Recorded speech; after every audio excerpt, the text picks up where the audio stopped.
સુરતમાં અગાઉ ગૌમાંસ વેચતા પકડાયેલા આરોપીઓને ત્યાં હાલમાં કોઈ ગેરકાયદે પ્રવૃત્તિ તો ચાલતી નથી ને, તે જોવા પોલીસ કમિશનરના આદેશને લઈ ઝોન 2 અને ઝોન 3ની ટીમોએ એસઓજીની ટીમ સાથે મળી દરોડા પાડી તપાસ કરી હતી.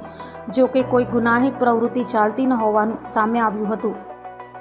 સુરતમાં અગાઉ ગૌમાંસ વેચતા પકડાયેલાઓને ત્યાં અચાનક સુરત પોલીસ કમિશનરના આદેશ બાદ ઝોન 3 અને ઝોન 2ની ટીમો દ્વારા તપાસ હાથ ધરી હતી.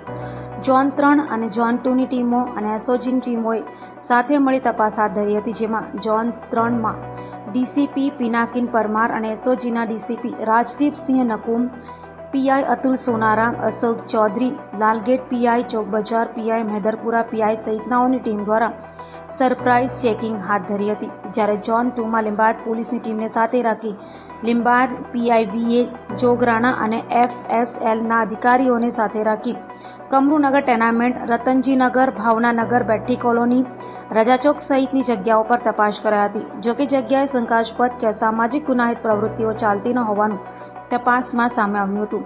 પોલીસે અગાઉ પકડાયેલા આરોપીઓ સાથે પણ વાતચીત કરી હતી.